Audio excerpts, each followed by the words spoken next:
Welcome back to another blustery day in Thailand. The promised storm just never got here, but we still got some clouds. It's a yucky day outside, but luckily I am inside and I'm playing with parts. Now, in the last video, we talked about the theoretical reverse engineering of the digital coin bank. Today I'm going to show you how I recreated that with my own design and my own software in the end goal of making a similar product but for Thai coins. So, first thing I did is I built this board right here. I've got these little tiny push button switches from another project that I had to buy a bag of 100, so you're just stuck with them. And what I did is I made a button for each of the positions of that little slider mechanism that you saw in the last video. These simulate the width of the coin being pushed through that slider mechanism. And when you push a button, that is at the point where it detects a coin of that width. So I don't have a coin mechanism here, but I'm simulating that the sensors detected here that a 25 satang coin was pushed through. This one is the 50. That's 1 baht, 2 baht, 5 baht, 10 baht. And there's logic in the software associated with handling these buttons. Then we also have the plus button, the minus button, and the reset. Now, what happens is I've got this ribbon cable that comes over from an Arduino Due. Each of these buttons goes to an digital input on this board. Now, those of you familiar with the Due and the Arduino family know that digital inputs 0 and 1 are associated with transmitting data over serial port. So you can't really use the pins for yourself until you get to digital input 2. So I'm using 2 through 11, I think it is. And each of these digital inputs will trigger the processor when one of these buttons is pushed. The last wire that comes across here, this kind of grayish brown one, is ground. So, and that comes over here and then runs all the way down the side of all the buttons. So that means when I push a button, it completes a circuit from the digital pin to ground. So as far as the processor knows, that pin's value, which is normally high at 5 volts, my button pulls it down to ground and my software detects that. So I have a way to link the pressing of each of these buttons to being triggered in the software here. So this is a pretty straightforward setup. So now let's go and take a look at the software. Okay, here we are in the Android development tool, and I just talk a bit about how the setup is. I tend to comment my code like mad. Here are the variables that are going to be key to the functionality. The sensor labels, as you saw on the board, home, 25, 50, 1, 2, 5, and 10. I have other state variables for sensors and the last coin and which buttons were pressed. This one's important. This maps the actual input pin on the chip to which sensor will be fired when that button is pressed. I keep track of the value of the coins for each of those buttons to display its value and then add to the total. Now, in an Arduino, you have a setup routine and then you have a loop routine. The setup gets called once, loop gets called over and over and over and over. So in setup, you do your setup. I set my serial port to quite fast, 115,000 baud. I loop through the pins in that array from 2 to 11, and I set the pins as input pins and enable the pull-up resistor. What that does is, by default, each of those pins, when I read them in my software, will read high or plus 5 volts or plus 3.3 volts. And to trigger the button, I want to pull that pin low. And you can see that here. What I do is I attach an interrupt to each of those pins when the signal is pulled low, and when the signal is pulled low for sensor pin 0, which this is home, 25, 50, up to 10, up to reset, I call a subroutine with this name. So when my home pin is pushed, I call home sensor interrupt service routine. Satang 25 service routine. Satang 50, 1, 2, 5, 10, plus, minus, and reset. So that is all we need to do for the setup. And now in the loop function, we're going to spin around in a big loop and print out to the user the status of what's going on. So let's take a look at that. The first thing I do on each loop is I send the clear screen and move the cursor to the upper left corner command to the window that I'm displaying the output to. So that way we don't have constantly scrolling information on the screen. It actually erases and redraws the screen each time to give a little better feel for how things are looking. And this is the kind of thing you have to do in Arduino land. Now, then I display the status of each of those sensor pins. So I print the label, and then I print the value that I read digitally on the sensor pin from 0 to 9. Now, one thing to note is this loop does not spin when I'm holding a button down, because when I hold a button down, it activates that interrupt service routine, which blocks the loop from running. That's a bit of a downside, but I'll show you the power of that later. This is basically just for debugging my push buttons, and once the push buttons all worked and I was reading the right values, this really isn't necessary anymore. So, first thing I do each time through the loop is I check to see if the reset button has been pushed, and I do that via this software flag, this variable, which is Boolean. If the reset button was pushed, I set the total value to 0, and I also set this thing called the coin width sensor to 0, which means there is no coin in the slot. Then I display the status to the user. Is the reset button detected? Yes or no? And this will only display yes for one loop, because I don't want it to be constantly thinking it's reset just once, and I zero the value out, and then we forget that the reset button was pushed. And the same for the plus button. If the plus button is sensed, I add 1 to the total value.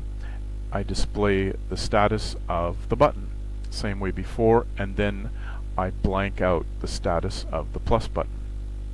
Exact same thing for the minus button. I subtract 1 from the value and then display the status. Then we get into the logic of actually sensing coin width. And there's a couple of things to keep in your mind when you think of this. One is, what's the current width of the coin that's been inserted? And that could be any of those sensors. But we also have to keep track of what was the highest coin width that we've seen so far. Because as you push a coin in, the coin sensors are going to trigger in increasing width. Then as the coin goes through, the coin triggers are going to come backwards and end up back at the home width, which is basically 0. So I look at what the current coin width is, and then I'm logically manipulating the highest coin width sensor. And you'll see that here. Now, if the coin width sensor is 0, that means the width has returned back to the home position. We know that we're done with a coin. We take the highest coin width that we saw, we figure out the value of that coin, and we add it to our total. And then I zero out the highest coin width, and we're ready for our next coin to come through. Now, this is the logic where I manage the coin being inserted, and we only want to hold on to the highest value we've seen. So I want to make sure that the coin width sensor is greater than 1, which means we're at the 25 satang level or higher and we have not returned to the home state. And also that the current width is greater than or equal to the highest width. If both of those are the case, then we have a new highest width coin passing through, and I keep track of that right here. Then I display that state to the user. I say the new highest coin sensed was, I take the highest sensor and I display the label for that coin. And then I display the total value to the user that are currently passed through into the coin jar, and then I delay for half a second, because if I go any faster the screen flashes too much and the little terminal window goes all jaggy and can't understand that. This is not going to be important in the real product. This is just something for us today. Now you may be wondering where those status variables came in, like is the reset button pressed, is the plus button pressed, is the minus button pressed, what's the current width of the coin that we're seeing. Well, that all happens down here in those interrupt service routines that I registered up above. Now, thing to realize about an interrupt service routine in any kind of embedded programming you're doing is they need to be ultra fast, because when you're in the code of your interrupt service routine, everything else in the system stops. So you want to do the least amount of work possible here and then let your main loop do all the hard work and calculations. So in the interrupt service routines, all I do is set a status variable and then exit. So when the home sensor interrupt service routine is triggered, that means I click the home button, which triggered digital input D2, and all that means that this line of code will be executed when I press the home button. I set a status variable of 0 to tell the rest of my code that the thing that happened just now was that the home sensor button was pressed. And the same thing for the others. The 25 satang is 1, 50 is 2, 1 bot, 2 bot, 5 bot, 10 bot. They also have their own width sensors. Then for the plus, minus, and reset buttons, they have their own status variable, and they're booleans, so they're set to true or false. So the plus button says plus sense, minus sensed, and reset sensed. So hopefully you've got a grasp on what's going on in the software.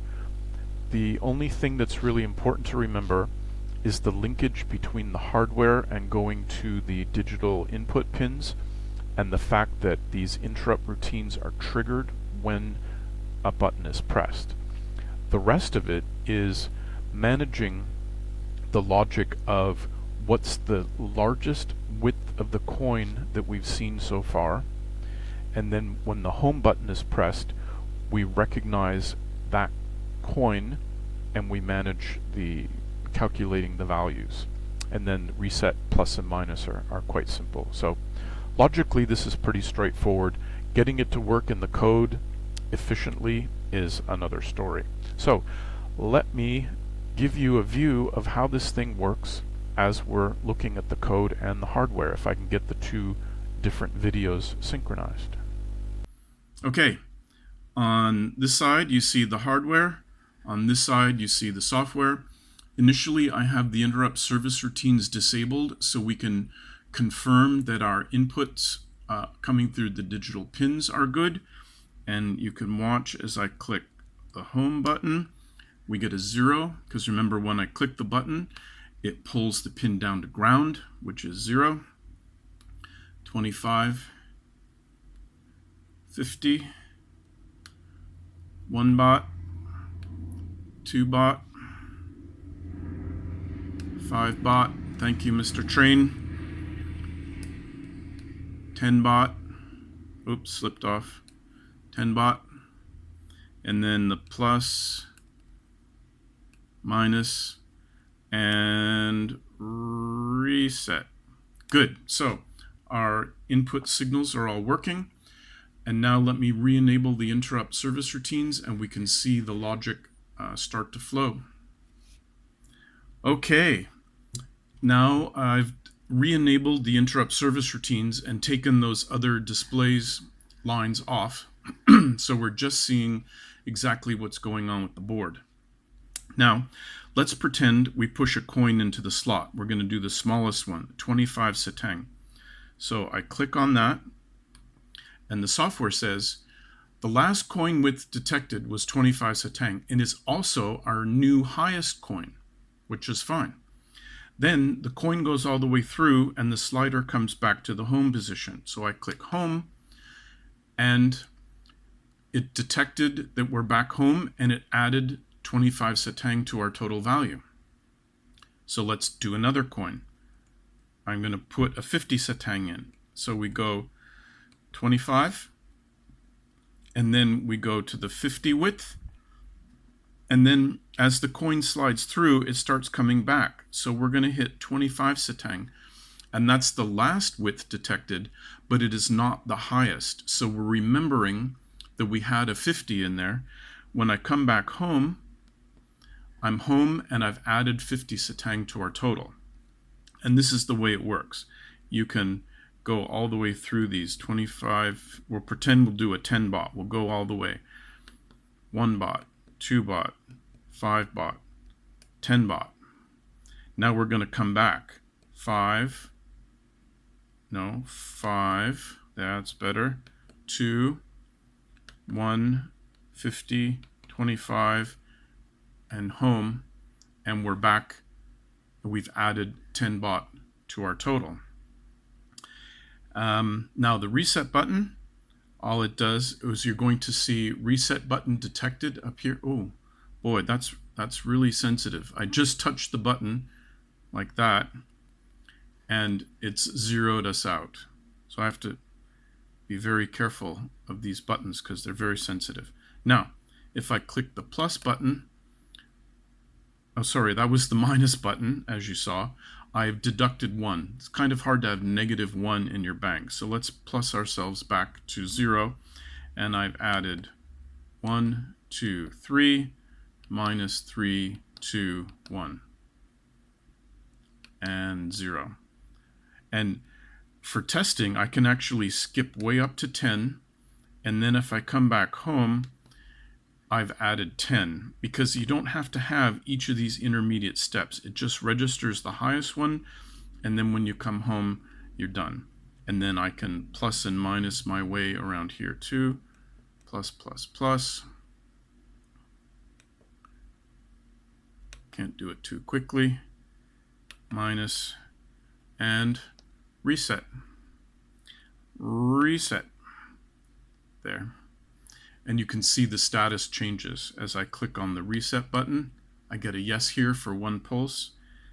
I get the plus here for 1 pulse, and I get the minus here for 1 pulse. So we are now acting like a piggy bank, and we're showing our value here. Now, the next thing I want to do is add a little display to the system so we don't have to worry about what's going on up here, because the user's not going to have a terminal emulator connected to their piggy bank. So I've got to go off and hunt for some kind of a small, cheap LCD display or e-ink that is hopefully driven by I2C bus or the SPI bus. I have seen other LCD displays, but they want to be connected up to your digital pins, and I'm using almost all the digital pins on this thing. It only goes up to 13 on this side. There are some others down here that might work, but that's it for this video. Next time I come back, we'll hopefully have an LCD display working.